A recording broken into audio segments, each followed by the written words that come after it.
Hello, नमस्ते, स्वागत है मेरे नन्हे मुन्ने बच्चों का यहाँ पर। आज हम पढ़ेंगे phases of the moon, chapter वही 12 एंड चैप्टर का नेम स्पेस यानी अंतरिक्ष। तो फेजेस ऑफ मून यानी चंद्रमा की कलाएं, ठीक है, ये पढ़ेंगे जो पिछले वीडियो में छूट गया था। पिछले वीडियो में हमने सन और मून के बारे में टॉपिक कवर कर लिया था, उसके बारे में पढ़ लिया था। तो फेजेस ऑफ मून जो था वो छूट गया था, तो फेजेस ऑफ मून हम इस वीडियो में कवर कर लेंगे। उसके बाद एक्लिप्स के बारे में पढ़ना है, फिर सोलर एक्लिप्स क्या होता है और लूनर एक्लिप्स क्या होता है उसके बारे में पढ़ेंगे। तो अगर जानना है ये तो बने रहिए मेरे साथ, ठीक है। तो चलिए आगे पढ़ते हैं। Observe the moon through a month, do you notice that it appears changes. आप एक मून को, एक चंद्रमा को पूरे महीने देखते रहिए, कभी आपको, वैसे चंद्रमा ना हमारे साथ खेल करते हैं, कभी वो पतले से बन जाते हैं, कभी थोड़े से मोटे होंगे, फिर थोड़े से मोटे हो जाएंगे, फिर इतने, फिर कभी पूरा आधा बन जाएंगे, फिर कभी ऐसे बन जाते हैं, ठीक है, कभी पूरा दिखाई देने लगते हैं, और फिर धीरे धीरे होते होते वो पूरा दिखाई देने लगते हैं, ठीक है। तो ये है चंद्रमा की कलाएं। अब देखते हैं ये ऐसे होता क्यों है। जब हम आसमान में देखते रात में तो किसी दिन हमें इतना दिखाई देता है, किसी दिन इतना, किसी दिन इतना इतना इतना, और धीरे धीरे फिर बड़ा, और फिर उसके बाद जिस दिन बड़ा होता है उसके अगले दिन से हम देखते हैं धीरे धीरे छोटा होने लगता है, फिर इतना होगा, फिर इतना इतना इतना, फिर पूरा पतला, और एक दिन तो पूरा गायब, ठीक है। तो पूर्णिमा और अमावस्या के टॉपिक को हम समझेंगे, ठीक है। Observe the moon through a month, एक मून को पूरे महीने देखते रहिए। Do you notice that it appears changes, क्या आप नोटिस करते हैं कि उसकी दिखावट में कुछ बदलाव आ रहे हैं। वो बदलाव क्या है। This different appearance of the moon are called its phases. ये जो डिफरेंट अपीयरेंस है मून का, ये अलग अलग दिखावट है, उसको फेजेस बोला जाता है। फेजेस मीन्स कलाएं, किसकी कलाएं, मून की कलाएं, ठीक है। आगे बढ़ते हैं। The reason for this is that the moon shines by reflecting sunlight. इसका कारण ये है कि जो मून है वो कैसे चमकता है, वो दिखता है हमको बाय रिफ्लेक्टिंग सनलाइट, सनलाइट को रिफ्लेक्ट करता है। हमने कल के वीडियो में, पिछले वीडियो में ये पढ़ा था कि स्टार मतलब कि हमारा जो सैटेलाइट है मून, उसके पास अपना कोई कलर नहीं है, ठीक है। तो वो क्या करता है, सनलाइट जब उसके ऊपर पड़ता है तो वो उसी को रिफ्लेक्ट करता है। तो जब सनलाइट मून के ऊपर पड़ता है तो मून चमकता हुआ दिखाई देता है, हमको एकदम ट्विंकलिंग दिखाई देता है, ठीक है। तो ये जान गए रीजन क्या था, कि इसका रीजन ये है, मून साइन इसलिए करता है क्योंकि सनलाइट उस पर पड़ती है और सनलाइट को वो रिफ्लेक्ट करता है, ठीक है, परावर्तित करता है। It has no light of its own, moon के पास अपना खुद का लाइट नहीं है। At different times of the month, we see different portions of the sunlight side of the moon, which gives the impression of changing shapes. At different times of the month, यानी महीने के अलग अलग समय में, ठीक है, महीने के अलग अलग समय में we see different portions of the sunlit side of the moon, यानी हम अलग अलग पोर्शन देखते हैं, अलग अलग अंश देखते हैं sunlit side of the moon. Sunlit का मतलब क्या होता है, सनलिट यानी सूर्य के प्रकाश से भरा हुआ, ठीक है। तो मून के जिस भाग पे सन का लाइट जाएगा, सूरज की रोशनी जाएगी, वही भाग हमें दिखेगी, ठीक है। तो इतने क्षेत्र में सन का लाइट जाता है, बाकी पे नहीं पड़ता, तो वो हमें नहीं दिख पाता है। Different times of the moon we see different portions of the sunlit side of the moon which gives the impression of changing shapes, जो ये impression देता है कि इसका जो आकार है वो बदल रहा है। एक्चुअल में ये बदलता नहीं है, बस जिस भाग पे सनलाइट पड़ रहा होता है वो हमें दिखता है, और बाकी जिस पर सनलाइट नहीं होता है वो हमें नहीं दिखता है, ठीक है।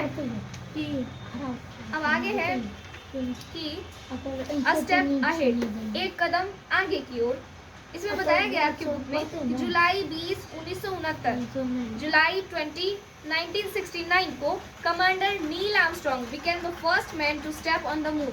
नील आर्मस्ट्रॉन्ग, कमांडर नील आर्मस्ट्रॉन्ग एक ऐसे व्यक्ति थे जिन्होंने पहली बार चांद पर अपना कदम रखा, ठीक है। और इन्होंने कौन से मिशन के तहत ऐसा किया, अपोलो 2 जो था उस मिशन के अंतर्गत इनको अपने साथियों के साथ मून पर भेजा गया और ये पहले ऐसे व्यक्ति हुए जिन्होंने चांद पर कदम रखा। ठीक है, 3 He said the historic words. किन्होंने कहा हिस्टोरिक वर्ड यानी ऐतिहासिक शब्द। उन्होंने अपनी तरफ से ये कहा नील आर्मस्ट्रॉन्ग ने कि that's one small step for a man, one giant leap for mankind. एक कदम इंसान की तरफ से एक लंबी विशाल छलांग है मानवता की ओर से। ठीक है, अक्टूबर 2008 यानी अक्टूबर 2008 में Chandrayaan 1 India's first unmanned lunar probe was launched by the Indian Space Research Organization और अक्टूबर 2008 में चंद्रयान 1 भेजा गया। इंडिया का फर्स्ट ऐसा मानव रहित चंद्र जांच था जिसमें चंद्रयान 1 को लॉन्च किया गया। किसकी तरफ से? इसरो की तरफ से। यहाँ पे ISRO Indian space research organisation. I से इंडियन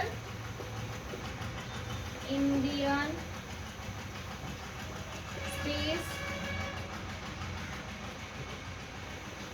रिसर्च ऑर्गेनाइजेशन। ठीक है, आगे बढ़ते हैं। अब इसी के साथ हमारा phases of the moon topic खत्म होता है। आगे का है एक्लिप्स। ठीक है, eclipse all the celestial bodies in space are constantly in motion. हमारे अंतरिक्ष में जितने भी खगोलीय पिंड है, कैलेस्टियल बॉडी मीन्स हमने बताया था खगोलीय पिंड। ठीक है, जितने खगोलीय पिंड है हमारे स्पेस में, हमारी अंतरिक्ष में, वो कॉन्स्टेंटली मोशन में है यानी वो निरंतर एक गति में है। As the earth is orbiting sun, जिस तरह से हमारी पृथ्वी है वो सन को ऑर्बिटिंग कर रही है यानी उसका रिवॉल्यूशन पूरा करती है, उसके चक्कर लगाती है। The moon is also moving around the sun, around the earth. इसी तरह जो मून है, चंद्रमा है, वो भी अर्थ के चारों ओर चक्कर लगाती है। The same thing happens with the other planet, और यही सेम चीज होती है दूसरे प्लैनेट के साथ, यानी दूसरे प्लैनेट भी सन का चक्कर लगाते हैं और उनके सैटेलाइट जो होते हैं उस प्लैनेट के चक्कर लगाते हैं। ठीक है, आगे बताया गया कि an eclipse occur when the sun, the moon and the earth come in a straight line. यानी एक्लिप्स मतलब क्या होता है? एक्लिप्स मतलब होता है ग्रहण। ठीक है, तो अब ये ग्रहण लगता क्यों है? हमने बहुत बार सुना है सूर्य ग्रहण, चंद्र ग्रहण, आखिर ये होता क्या है? और सूर्य ग्रहण तब लगता है जब हमारी पृथ्वी, सूर्य और मून एक स्ट्रेट लाइन में होते हैं। ठीक है, स्ट्रेट लाइन में अरेंज हो जाते हैं। जैसे एग्जांपल के लिए ये है सन, ठीक है, ये हमारी पृथ्वी और ये मान लो मून है। ठीक है, तो मून अभी यहाँ पर है, मून यहाँ पर, ये मून है, ये अर्थ और ये सन। आगे बढ़ते क्या बताया गया है।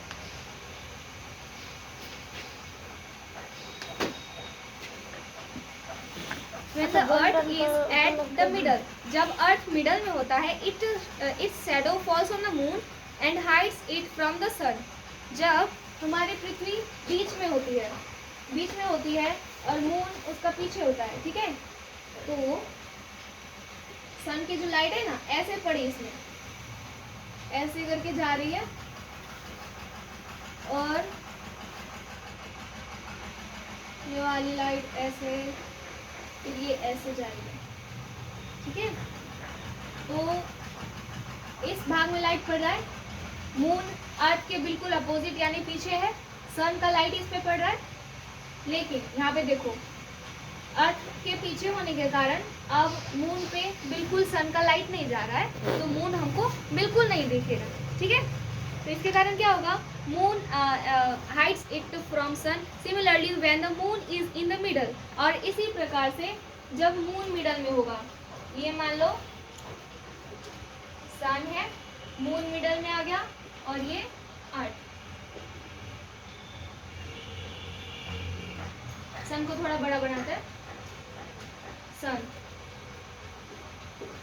मून बीच में है, moon comes in the between sun and earth and partially or totally hides the sun. जैसे ही अर्थ के आगे ये मून आ जाता है तो सन नहीं दिखता है। तो ये मून क्या करता है, वो तो कुछ मतलब थोड़ा ही या तो सन को कवर कर लेगा या तो पूरा तरीका से सन को कवर कर लेगा, ताकि जिससे हमें सन बिल्कुल दिखाई नहीं देगा या फिर थोड़ा ही दिखाई देंगे, पूरा नहीं दिखाएंगे देंगे। ठीक है, आगे बताया गया है, थोड़ा एक बार फिर से देख लेते हैं। The same thing happens with the other planets and eclipse occur when the sun the moon and the earth come in straight line. Eclipse यानी ग्रहण कब होता है, जब सन यानी सूरज, चंद्रमा और अर्थ एक स्ट्रेट लाइन में आ जाते हैं, एक पूरे स्ट्रेट लाइन में आ जाते हैं। ठीक है, यहाँ पे भी स्ट्रेट लाइन में आ गए, ऊपर में भी स्ट्रेट लाइन में आ गया। ठीक है, when the earth is at the middle, जब अर्थ मिडल में होता है, अर्थ मिडल में होता है, it's shadow falls on the moon, इसका जो परछाई है वो मून पर पड़ता है।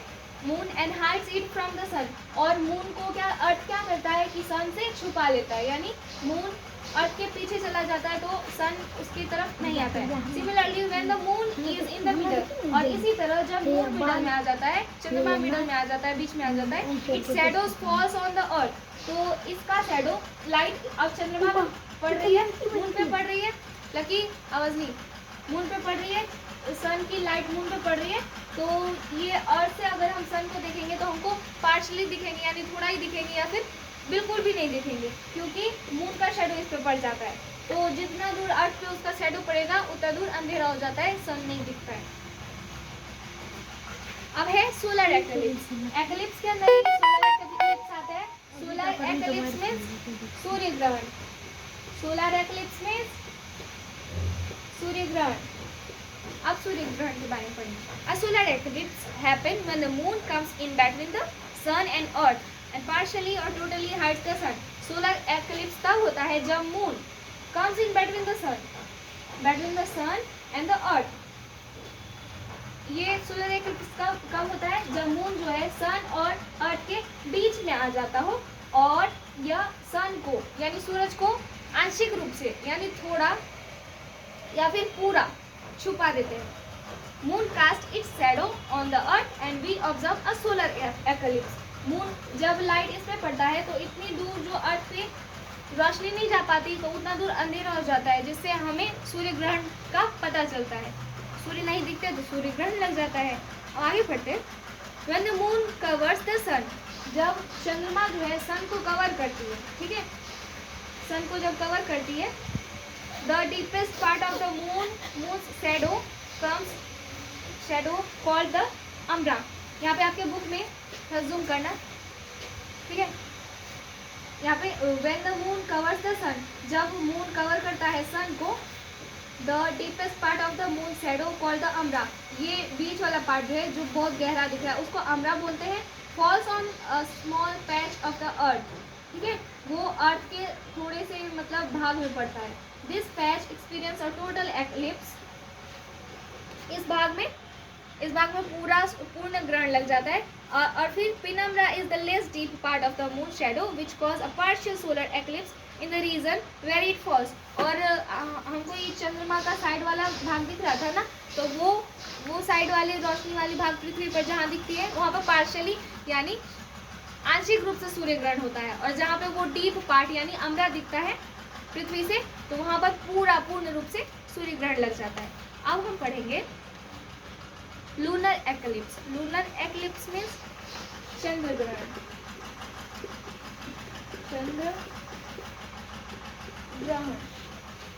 N eclipse of the moon, एक ग्रहण चंद्रमा का उसे कहा जाता है चंद्र ग्रहण यानी lunar eclipse. Lunar eclipse occurs when the earth come between the moon and the sun. Lunar eclipse कब होता है यानी चंद्र ग्रहण कब होता है, जब अर्थ जो है पृथ्वी आ जाती है सन और मून के बीच, सूरज और चंद्रमा के बीच जब पृथ्वी आ जाती है तब हमें चंद्र ग्रहण प्रतीत होता है। The umbra of the earth shadow completely blocks the sunlight. जो अम्ब्रा होता है यानी अम्ब्रा ये वाला पार्ट पूरा अम्ब्रा होगा, अम्ब्रा, और ये तीन अम्ब्रा, जहाँ पर रोशनी पूरी नहीं जाती है थोड़ी थोड़ी जाती है उसको पीनम्रा बोलते हैं। और जो पूरा काला भाग होता है यानी सूर्य की रोशनी को पृथ्वी ने कवर कर लिया है तो वो रोशनी मून तक नहीं पहुंच पा रही है, चंद्रमा तक नहीं पहुंच पा रही है, तो इस पार्ट को अम्बरा बोलते हैं, जहाँ पर पूरा मतलब एकदम गहरा काला होता है, ठीक है, वहाँ पर रोशनी नहीं होती है। द अम्बरा part of the earth shadow completely blocks the sunlight. जो अम्बरा पार्ट है अर्थ के शैडो का, उसकी परछाई का जो अम्बरा पार्ट है वो सन के लाइट को ब्लॉक कर देती है, यानी रोक देती है, जो मून पर नहीं पहुंच पाती है। This the penumbra part blocks the sunlight partially. और जो पिनम्बरा पार्ट है, ये पिनम्बरा पार्ट है, यहाँ पर अगर इधर देखा जाए तो वो पार्शियली ही सन के लाइट को ब्लॉक करती है। पार्शियली यानी आंशिक रूप से, यानी थोड़ा ही वो सूर्य की रोशनी को कवर करती है। जैसे यहाँ पर जूम करना, यहाँ पर लूनर एक्लिप्स है, यहाँ पर पार्शियली लूनर एक्लिप्स हुआ है, ठीक है, यानी सूरज की रोशनी पूरी नहीं दिख रही लेकिन थोड़ी थोड़ी दिख रही है ना, तो ये पार्शियली हुआ है, पार्शियली लूनर एक्लिप्स। अगर हमें बिल्कुल नहीं देखती, पूरी ही नहीं दिखाई देती, जैसे यहाँ पर दिया हुआ है, तो इसको हम लोग क्या बोलते हैं, टोटल, ठीक है, पार्शियली नहीं बोलते तब, टोटल यानी पूरा लूनर एक्लिप्स, ठीक है। अब आगे दिया है when the moon comes under the deep shadow. जब चंद्रमा जो है इस डीप शैडो में यानी अम्बरा वाले भाग में आती है, डीप शैडो, और टोटल लूनर एक्लिप्स अक्वर, तो पूर्ण चंद्र ग्रहण होता है। When the moon comes under the less deep shadow, जब ये मून लेस डीप शैडो यानी पिनम्बरा इस वाले भाग में या इस वाले भाग में आएगी, तो उसे पार्शियल लूनर एक्लिप्स यानी आंशिक रूप से चंद्र ग्रहण कहा जाएगा, ठीक है। During a total lunar eclipse, the moon is completely hidden. अब पूर्ण चंद्र ग्रहण जब भी होता है तो चांद पूरा छिप जाता है, दिखता ही नहीं है। During the partial lunar eclipse, अब जो partial lunar eclipse होता है, चंद्र ग्रहण होता है, the moon is partially hidden, तो जो चंद्रमा है वो पूरी तरह से नहीं, बिल्कुल मतलब थोड़ी सी ही दिखती है उस टाइम, ठीक है। तो इसी तरह हमारा आज का topic phases of the moon eclipse, solar eclipse and lunar eclipse जो है वो खत्म होता है। तो पढ़ते रहिएगा, रिवाइज करते रहिएगा। धन्यवाद।